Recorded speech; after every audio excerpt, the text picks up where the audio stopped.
Lalu as-sani yang kedua, ya. Bagaimana kita menyikapi suatu ujian dan cobaan itu, ya. Yang kedua adalah caranya kita adalah dengan memperkokoh atau menguatkan sifat optimisme. Ya. Ini yang kedua. Memperkokoh atau menguatkan sifat optimisme. Ya. Sifat optimisme. Nah, ini yang kedua yang perlu sekali ini. Kalau ada suatu ujian, cobaan datang, kokohkan sifat optimisme. Ya.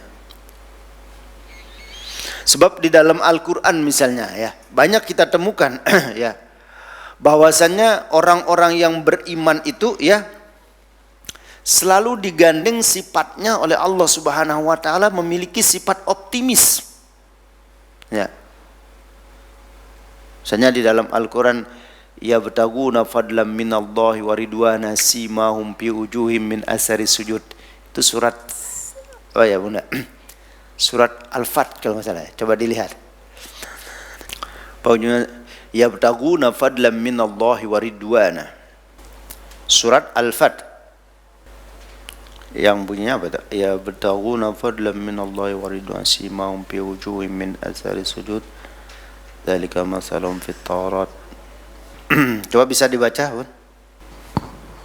Bismillahirrahmanirrahim.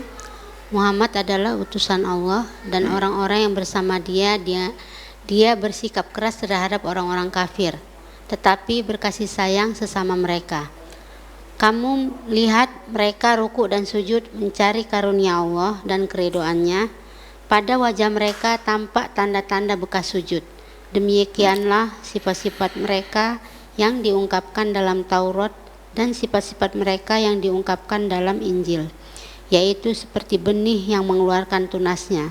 Kemudian tunas itu semakin kuat, lalu menjadi besar dan tegak lurus di atas batangnya. Tanaman itu menyenangkan hati penanam-penanamnya, karena Allah hendak menjengkelkan hati orang-orang kafir dengan kekuatan orang-orang mukmin. Allah menjanjikan kepada orang-orang yang beriman dan mengerjakan kebajikan di antara mereka ampunan dan pahala yang besar. Ya, lihat Allah Subhanahu wa taala berfirman bagaimana sifat orang yang beriman yang mengikuti ya Rasulullah sallallahu alaihi wasallam. Muhammadun, ya, Rasulullah.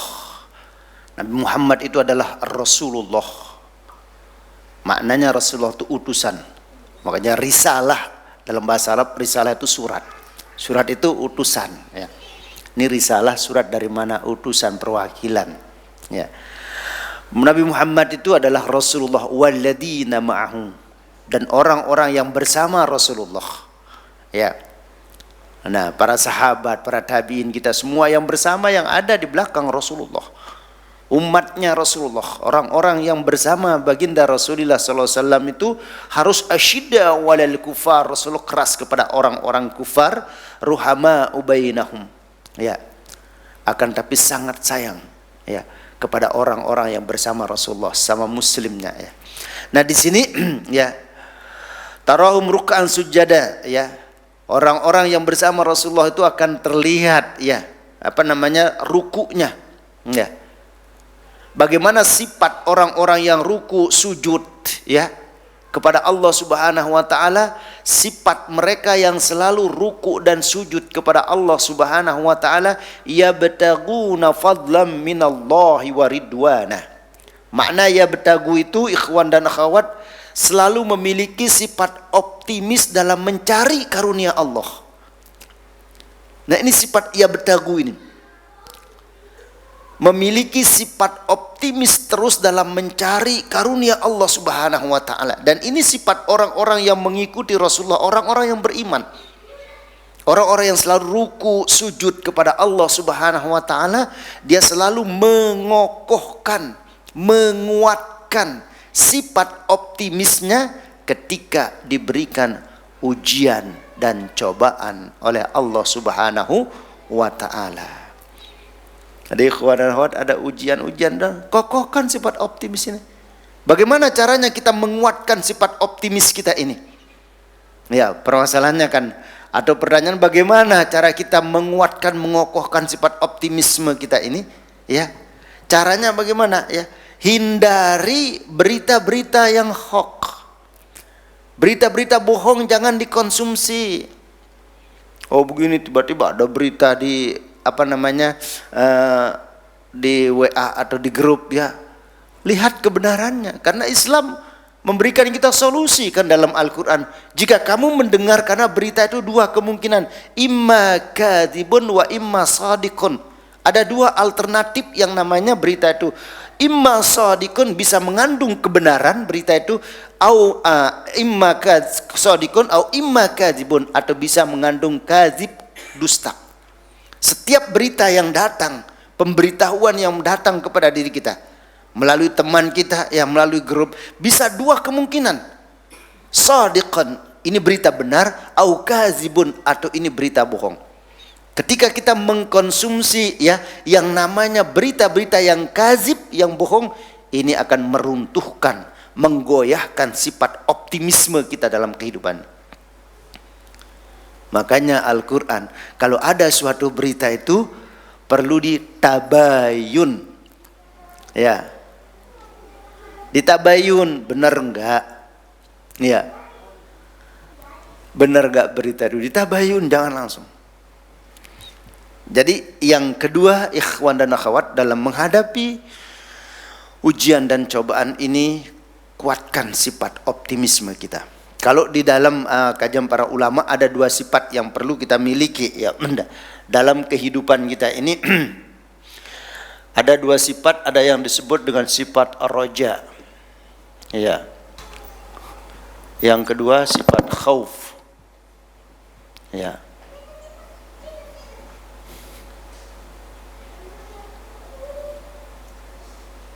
Sifat roja dan sifat khauf. Ini dua sifat harus ikhwan dan akhwat kita miliki, sifat roja dan sifat khauf, ya. Apa makna daripada dua sifat yang harus kita miliki ini, sifat roja dan sifat khauf ini? Ya, coba.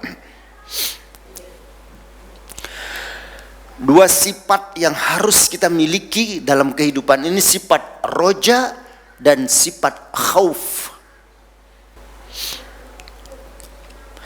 Roja ini maksudnya atau maknanya adalah sifat optimis. Khauf ini takut atau hati-hati. Nah, ini yang perlu dijaga, sifat roja, optimis, ya. Lalu yang kedua sifat khauf, yaitu sifat hati-hati atau sifat takut. Di mana kita menempatkannya, permasalahannya sekarang kan, ya. Kapan kita menempatkan sifat roja, optimis, dan sifat hati-hati atau sifat khauf, takut ini, ya. Karena dua kan tadi, Unda. Terkadang orang diberikan ujian, diberikan nikmat dan anugerah, ya. Kalau kita diberikan ujian, cobaan, musibah, ikhwan dan khawat, kedepankan sifat roja, sifat optimis. Dengan cara bagaimana? Ya Allah, kami redho dengan ujian yang Kau berikan. Kami ikhlas menerimanya, ya Allah. Tapi kita yakin bahwa semuanya akan segera berlalu. Dan orang yang sampai di akhir sesuatu hanya orang yang memiliki sifat optimis. Coba sama-sama kita perenungkannya. Siapa yang akan sampai di tujuan? Apakah tujuan itu disebut kesuksesan, keberhasilan? Adalah mereka yang memiliki sifat optimis. Ya, anak sekolah dari misalnya kelas 1 dia sampai selesai. Siapa yang selesai? Mereka lah orang-orang yang memiliki sifat optimis. Ujian cobaan mereka bisa lalui, para nabi, ya. Para rasul diberikan ujian oleh Allah, kita umat Rasulullah diberikan ujian cobaan oleh Allah. Kita akan sukses melalui ujian itu kalau kita memiliki sifat optimis kepada Allah. Nah, ini perlu dijaga. Karena itu sifat roja atau sifat optimis ini, ya, kita harus jaga ketika ujian cobaan datang itu, kedepankan sifat optimis. Kami redho dengan ujian yang Kau berikan, ya Rob, musibah-musibah ini. Tapi kami yakin semuanya akan segera berlalu. Dan yang sampai di tujuan adalah orang-orang yang memiliki sifat optimis dalam kehidupannya. Lalu yang kedua sifat khauf, takut atau khawatir. Kapan kita kedepankan sifat khauf, ya? Sifat kehati-hatian ini ikhwan dan akhwat, saat kita diberikan nikmat oleh Allah. Si fulan misalnya diberikan nikmat sehat, dia sukses, diberikan kemudahan rezeki, pokoknya anugerah lah Allah berikan. Apa yang harus dikedepankan? Dia harus khauf, takut. Coba buka lembaran sejarah. Para ulama salafus sholihin misalnya, ya, ikhwan dan akhwat, ketika diberikan nikmat anugerah oleh Allah ditanya, wahai para ulama, bagaimana engkau menyikapi nikmat anugerah yang banyak yang Allah berikan? Saya takut. Itu jawabannya satu kata, takut saya kalau itu berubah menjadi azab. Ya. Gambaran misalnya baginda Rasulullah, nikmat yang Allah berikan, yang Allah abadikan di dalam Al-Quran ketika proses atau sejarah yang disebut dengan Fathu Mekah, yang Allah abadikan, idza jaa nasrullahi wal fath wa ra'aitan nasa yadkhuluna fi dinillahi afwaja. Ketika Rasulullah sampai di Madinah, Islam kuat, ya. Rasulullah yang meninggalkan kampung halamannya di kota Mekah, maka kembali Rasulullah pergi ke Mekah, ya, ingin menaklukkan kota Mekah yang disebut dengan wal fathu, fataha, membuka, Fathu Mekah, kembali dikuasai kota Mekah oleh Rasulullah dan para sahabat. Kan nikmat yang Allah berikan. Kota Mekah diambil kembali oleh Rasulullah. Lalu yang kedua, bukan hanya kota Mekah dikuasai oleh Rasul dengan para sahabat, wa ra'aita, engkau Muhammad, annas, melihat manusia afwajan, berbondong-bondong memeluk agama Islam. Yang menghalangi dakwahmu, yang merintangi dakwahmu, mereka afwajan, kami beriman kepadamu ya Rasulullah. Dua nikmat yang besar Allah kasih. Kalau dalam ayat ini, ya, dalam surah ini, kota Mekah dikuasai oleh Rasulullah dan para sahabat, terus orang-orang kafir Quraisy afwajan, berbondong-bondong memeluk agama Islam. Ini kan nikmat. Apa yang Rasulullah kedepankan? Apakah sifat roja atau sifat khauf? Rasulullah memanggil para sahabat, wahai para sahabat, fasabbih bihamdi rabbika wastaghfir. Dua Rasulullah lakukan. Tidak melakukan pesta pora, akan tapi Rasulullah lakukan fasabbih, ayo kita bertasbih, agungkan asma Allah atas kemenangan dan nikmat yang Allah berikan kepada kita ini. Wastaghfir, dan sama-sama beristighfar. Apa tujuannya mengajak para sahabat beristighfar?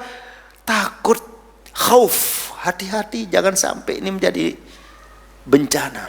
Banyak orang yang Allah berikan suatu nikmat, akan tapi dia tidak mengedepankan sifat khauf, khawatir, hati-hati. Ya, ujian. Ya. Tidak terlalu gembira ketika diberikan suatu nikmat anugerah. Oh, tafakur para ulama salafus saleh.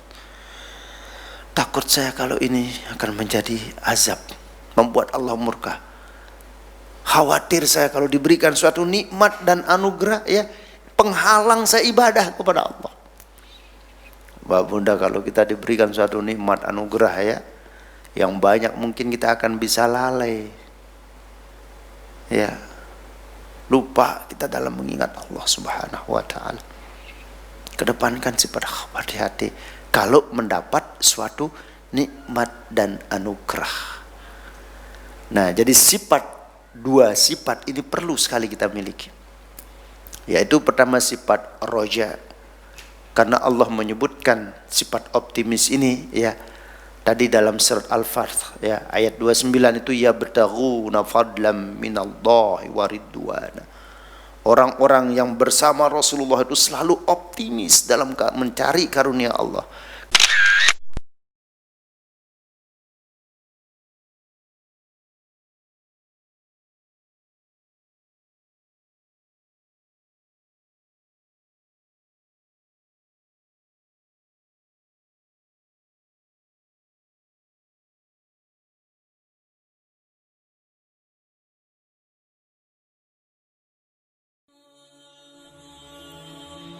Bantu yuk operasional Rumah Dakwah Al-Hujah dan terselenggaranya kajian serta dakwah Al-Hujah dengan menjadi donatur tetap setiap bulan berinfak Rp30.000.